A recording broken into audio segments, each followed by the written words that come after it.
ہم نے اللہ کے عذاب کی مختلف شکلیں بھی دیکھی. ابھی زیادہ ٹائم تو نہیں گزرا, ہم نے کورونا وائرس جیسا وائرس دیکھا جو صدیوں میں پیدا ہوتا ہے, اور حال ہی میں ہم نے دیکھا ترکی اور سیریا کے اندر کتنا خطرناک بھوکمپ آیا, زلزلہ آیا, اور ہزاروں لوگ اس زلزلے کے اندر اللہ کو پیارے ہو گئے. میرے بھائیوں, یہ زلزلے یہ یوں ہی نہیں آتے, یہ زلزلے بھی اللہ کی طرف سے بہت بڑا پیغام بن کر کے, بہت بڑا میسج بن کر کے آتے ہیں. یہ کورونا وائرس یوں ہی نہیں آیا, یہ بیماریاں یوں نہیں آ رہی ہیں, یہ بھی اللہ کی طرف سے بہت بڑی وارننگ بن کر کے آتے ہیں. آئیے ایک حدیث آپ کو سناتا ہوں, اس میں کورونا کا بھی ذکر ہے, اس میں مہنگائی کا بھی ذکر ہے, اس میں ظالم حکومتوں کا بھی ذکر ہے, اور اس میں مسلمانوں کی آپس کی جنگوں کا بھی ذکر ہے. ابن ماجہ کتاب الفتن کی صحیح روایت ہے, عبداللہ بن عمر حدیث کے راوی ہیں, فرماتے ہیں کہ اللہ کے نبی صلی اللہ علیہ وسلم نے فرمایا, یا معاشر المہاجرین خمس ذکرتم بہن, اے مہاجروں کی جماعت, اے میرے صحابہ کی جماعت, 5 ایسے گناہ ہیں, 5 ایسے کالے کرتوت ہیں, میں اللہ سے پناہ مانگتا ہوں کہ وہ 5 گناہ کبھی تمہارے اندر پیدا نہ ہو, لیکن وہ میری امت کے اندر پیدا ہو کر کے رہیں گے. نمبر 1, لم تزال الفاحشۃ فی قوم قط, جب کسی قوم کے اندر بے حیائی کھل کر کے ہونے لگے, جب کسی قوم کے اندر بے حیائی کھل کر کے ہونے لگے, حتی یعلنوا بہا, یہاں تک کہ لوگ کھلم کھلا غلط کام کرنے لگے, الا فشا فیہم الطاعون, اس قوم کے اندر طاعون کی بیماری پھیل جاتی ہے, والاوجاع التی, اور ایسی بیماریاں پھیل جاتی ہیں, لم تکن فی اسلافہم الذین مضوا, جو پہلے کے لوگوں میں نہیں گزری تھی. 70 سال پہلے, 50 سال پہلے لوگ بیمار ہوتے تھے مگر ایڈس نہیں ہوتا تھا. 100 سال پہلے لوگ بیمار ہوتے تھے مگر کینسر اتنا زیادہ نہیں ہوتا تھا جتنا آج ہو رہا ہے. میرے پیارے ساتھیوں, یہ بیماریاں کیوں آ رہی ہیں؟ کیونکہ آج معاشرے کے اندر اگر کوئی چیز سب سے زیادہ پھیلی ہے تو بے حیائی پھیلی ہے. 8-8 سال کے بچے اور 8-8 سال کی لڑکیاں, آج ان کو بھی پتا ہے وہ باتیں جو ان کی عمر کے آگے کی چیزیں ہیں. آج معاشرے کے اندر زناکاری اس قدر عام ہو چکی ہے کہ اللہ کی پناہ ہے, آج کوئی خاندان ایسا نہیں, کوئی گاؤں ایسا نہیں جہاں زناکاری اور بدکاری کرنے والے لوگ موجود نہ ہوں. میرے پیارے ساتھیوں, یہ بے حیائی, یہ بے غیرتی جو آج ہمارے سماج میں نظر آ رہی ہے, یہ دعوت دے رہی ہے اللہ کے عذاب کو, یہ دعوت دے رہی ہے کورونا وائرس کو, یہ دعوت دے رہی ہے ایڈس کے جیسی بیماریوں کو.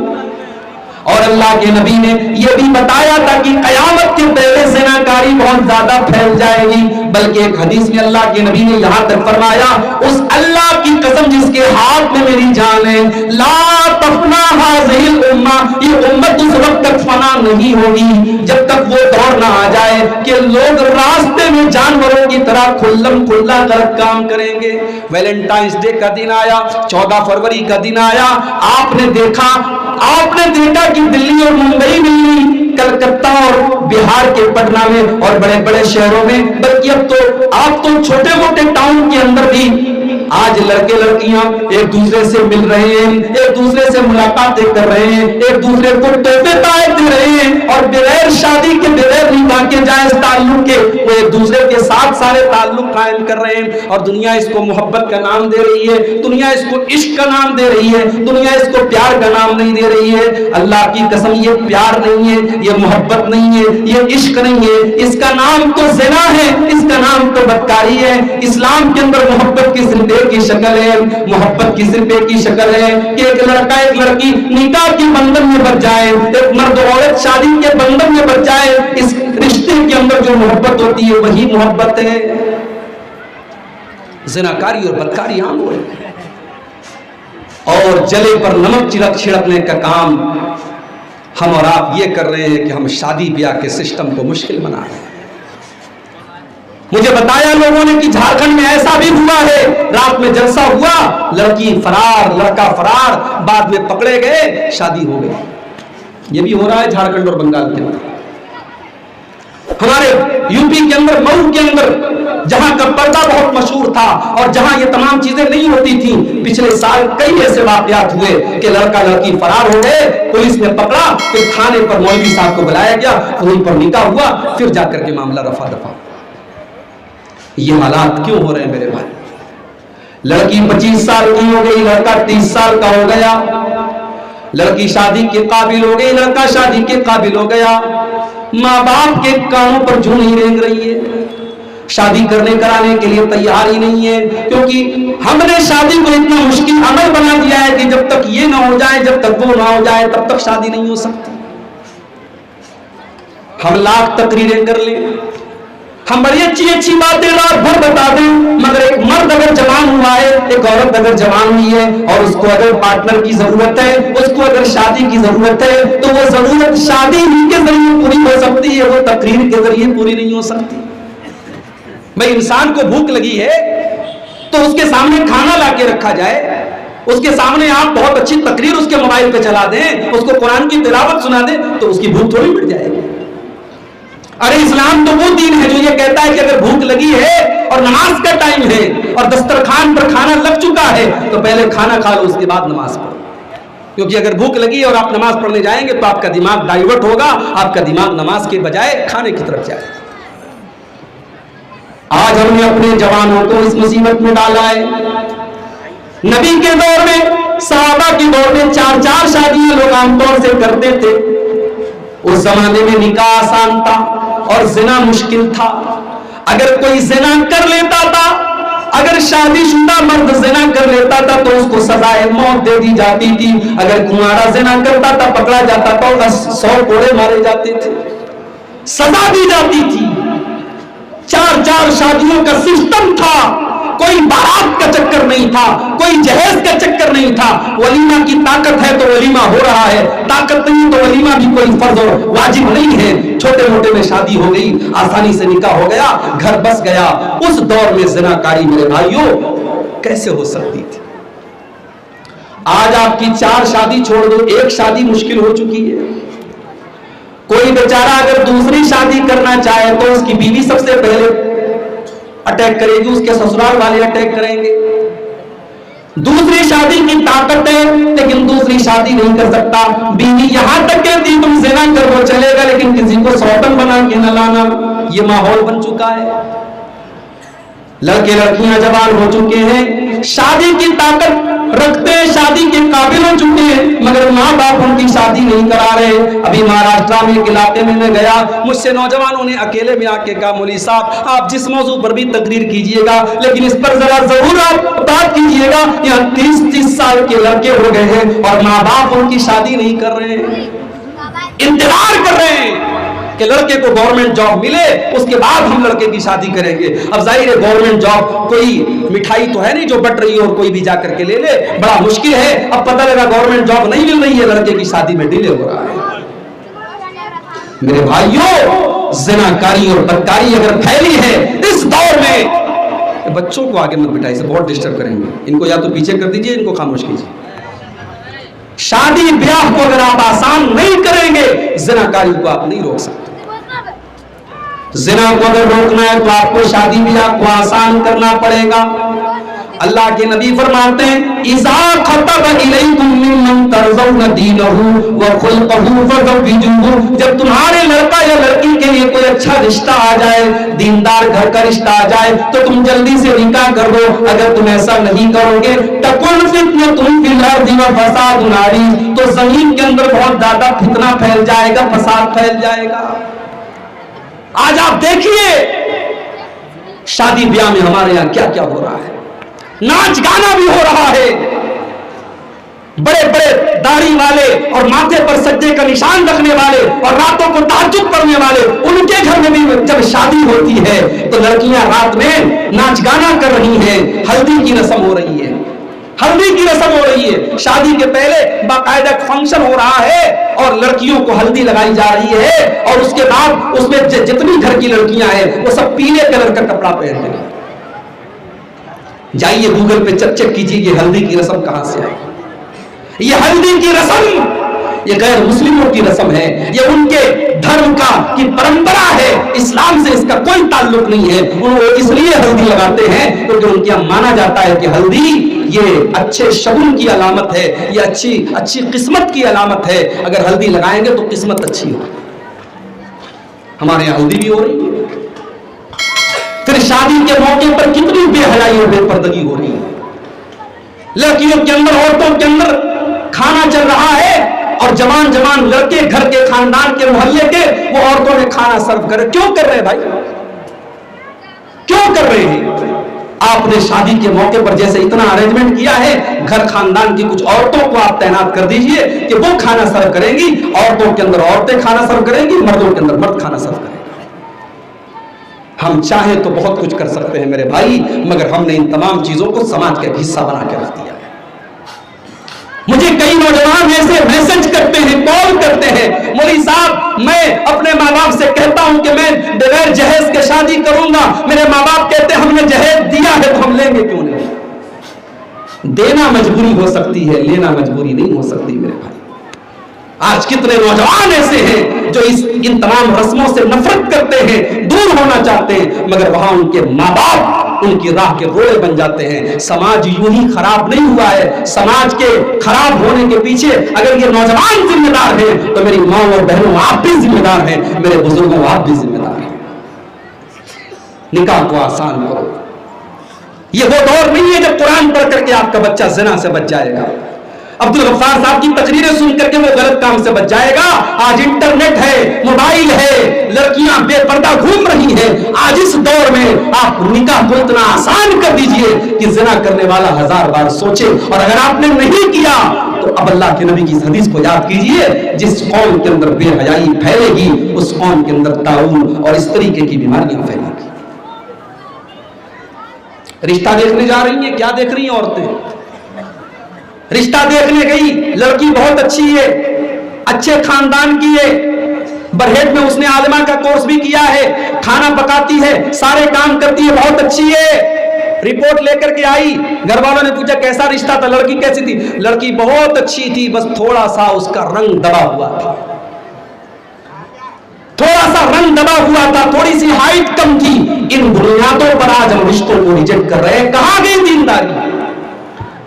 دینداری کا مطلب کیا ہوا؟ اگر آپ اپنے بچے کے لیے حور تلاش کر رہی ہیں تو ٹھیک ہے، آپ کو کوئی حور مل جائے گی، مگر ضروری نہیں ہے کہ شکل و صورت لے کر کے جو عورت آئی ہے وہ سیرت بھی لے کر کے آئی ہو۔ میری پیاری ماں اور بہنوں، جس دن آپ نے اپنے گھر کے رشتے کے لیے دینداری کو ترجیح دینا شروع کر دیا، اللہ کی قسم آپ کے گھروں میں برکت آنی شروع ہو جائے گی۔ یہ ساس بہو کے جھگڑے ختم ہو جائیں گے، یہ نند اور بھابھی کے جھگڑے ختم ہو جائیں گے، یہ دیورانی جٹانی کے جھگڑے ختم ہو جائیں گے۔ آپ کے گھروں میں برکت آئے گی، آپ کے گھروں میں رحمت آئے گی۔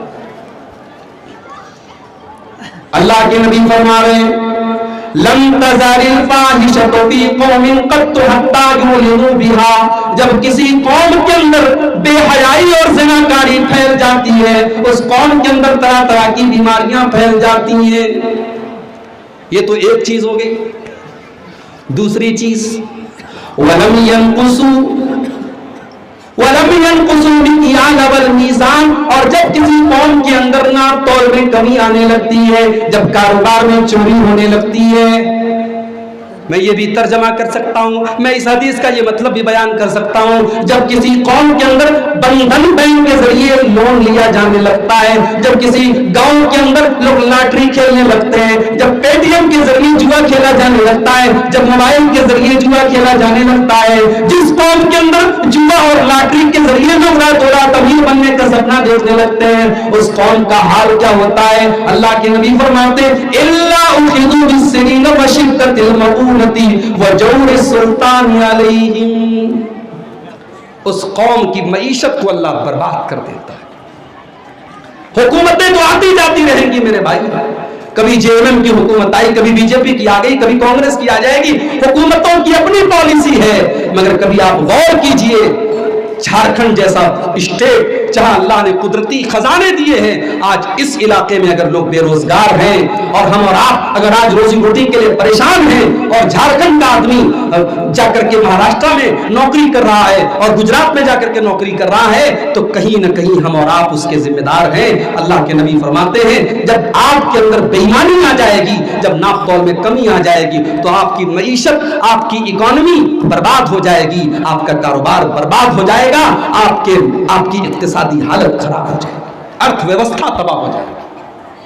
وَجَوْرِ السُّلْطَانِ عَلَيْهِ، اور ظالم حکومتیں آپ کے اوپر آ جائیں گی جو آپ کی جان اور مال اور عزت و آبرو کے اوپر حملہ کریں گی، ظالم حکومتیں آپ کے اوپر آ جائیں گی۔ میرے نوجوان ساتھیوں، اسلام آپ کو پیسہ کمانے سے منع نہیں کرتا، اسلام تو آپ کو حکم دیتا ہے خوب پیسہ کماؤ۔ ابھی ایک صاحب سے ملاقات ہوئی، مولوی ہیں، ہمارے مئو سے فارغ ہیں، جامعہ فیض عام سے۔ انہوں نے کہا مولوی صاحب میں ہارڈ ویئر کی دکان کر رہا ہوں، میں نے دل سے دعا دی اللہ آپ کے کاروبار میں اور برکت دے، آپ کے کاروبار کے لیے میں دعا کر رہا ہوں اللہ اور برکت دے۔ اگر آپ سرکاری نوکری میں، اللہ آپ کی نوکری میں کو قائم رکھے، اللہ آپ کو اور پیسہ دے۔ پیسہ کمانا منع نہیں ہے، نوکری کرنا منع نہیں ہے، مگر میرے پیارے ساتھیوں حلال و حرام کو ہمیشہ اپنے سامنے رکھو۔ اگر آپ پیسہ کمانے کے پیچھے اتنے اندھے ہو گئے کہ آپ یہ بھول گئے کہ حلال کیا اور حرام کیا ہے، اور آپ کا مقصد صرف پیسہ کمانا ہو گیا، تو آپ اپنے ہی اوپر نہیں اپنی فیملی کے اوپر بھی ظلم کر رہے ہیں۔ جو حرام کا پیسہ آپ گھر میں لا رہے ہیں، اپنے بیوی بچوں کے اوپر خرچ کر رہے ہیں، حرام کی کمائی آپ اپنے بچوں کو لا کر کے کھلا رہے ہیں، آپ ان کو جہنم میں لے جانے کا ذریعہ بن رہے ہیں۔ اس لیے کہ اللہ کے نبی فرماتے ہیں جس بدن کے اندر حرام کے خون سے جس کی پرورش کی جا رہی ہو، ما نبت لحم من صوت، جس بدن کے اندر حرام کی کمائی سے جس بدن کی پرورش کی جا رہی ہو، الا النار اولا به، وہ بدن جہنم کی آگ میں ڈالا جائے گا۔ آج حرام کی کمائی کی وجہ سے آج ہماری دعائیں قبول نہیں ہو رہی۔ ایسا تو نہیں کہ حج اور عمرہ کم ہو رہا ہے، بھائی صاحب بہت عمرہ ہو رہا ہے، اب تو عمرہ کی ریل لگی ہے، لوگ جیسے پکنک مناتے تھے ویسے آج کل عمرہ ہو رہا ہے، پیسے والے لوگ ہر سال عمرہ پہ جا رہے ہیں، عمرہ بھی ہو رہا ہے، خانہ کعبہ کا طواف بھی ہو رہا ہے۔ پہلے تو چھوٹا طواف ہوتا تھا، اب تو خانہ کعبہ کا طواف بھی بہت لمبا ہو رہا ہے، بڑی دیر دیر تک دعائیں ہو رہی ہیں، مگر دعاؤں کے اندر اثر کیوں نہیں ہو رہا ہے؟ ہماری دعائیں کیوں قبول نہیں ہو رہی ہیں؟ آؤ اپنے نبی سے سوال کرتے ہیں۔ اللہ کے نبی فرماتے ہیں انسان جتنی بھی لمبی دعا کر لے، لمبا سفر کر لے اور خانہ کعبہ کا غلاف پکڑ کر کے دعا کر لے، لیکن اگر اس کا وَمَطْعَمُهُ حرام وَمَشْرَبُهُ حرام وَمَلْبَسُهُ حرام وَغُذِّيَ بِالْحَرَامِ، اگر اس کا کھانا حرام کمائی کا ہے، اس کا پانی حرام کمائی کا ہے، اس کا کپڑا حرام کمائی کا ہے، تو اس کی دعا کہاں سے قبول ہوگی؟ حلال کے اندر برکت ہے میرے بھائی، حلال کے اندر برکت ہے۔ ترکی کے اندر اتنا بڑا زلزلہ آیا، لاکھوں کروڑوں کی بلڈنگیں تباہ ہو گئی، مگر آپ کو میں یہ نیوز بتا رہا ہوں، اس کو نوٹ کر لیجئے۔ ترکی کے اندر ایک بلڈر ہے جس کا نام رائدن ہے، مسلمان ہے وہ بلڈر، اس کی بنائی ہوئی کوئی بلڈنگ زلزلے میں تباہ نہیں ہوئی، اس کی بنائی ہوئی کوئی بلڈنگ زلزلے میں ختم نہیں ہوئی۔ پریس والوں نے پوچھا رائدن صاحب آپ نے کیسے بلڈنگ بنائی تھی؟ پورے شہر کی بلڈنگیں تباہ ہو گئی، آپ کی کوئی بلڈنگ تباہ نہیں ہوئی۔ اس نے کہا او لوگوں، میں نے جتنی بلڈنگیں بنوائی ہیں مجھے پتا تھا کہ میرے ملک میں زلزلہ بھی آ سکتا ہے، میں نے بلڈنگ کو بنانے کے پہلے پلان کیا، میں نے میٹیریل اچھا لگایا، میں نے زلزلے سے بچنے کے لائق جو ٹیکنالوجی تھی میں نے سب استعمال کی، اور میں نے اپنی بلڈنگ میں اور اپنے میٹیریل میں ایک پیسہ بھی حرام کمائی کا استعمال نہیں کیا۔ حلال کی برکت دیکھو میرے بھائی، حلال کی برکت دیکھو۔ اللہ نے اس رائدن نام کے بلڈر کی تمام بلڈنگوں کو محفوظ رکھا۔ اس نے کہا میرے باپ کی وصیت تھی کہ بیٹا 10 روپیہ تم 100 روپے کا منافع اگر ایک طرف حرام کا ہو اور 10 روپیہ حلال کا ہو، تم 10 روپے پر اکتفا کر لینا، مگر حرام سے اپنے آپ کو بچنا۔ اس حلال کی برکت ہے کہ آج میری بنائی ہوئی بلڈنگوں کو اللہ نے بچا کر کے رکھا ہے۔ آج ہم نے سمجھا کہ ہم سود اور بیاج کا لین دین کریں گے تو ہمارے پاس پیسہ زیادہ ہو جائے گا، نہیں۔ یمحق اللہ الربا ویربی الصدقات، تمہیں یہ لگ رہا ہے تم نے 1000 روپے میں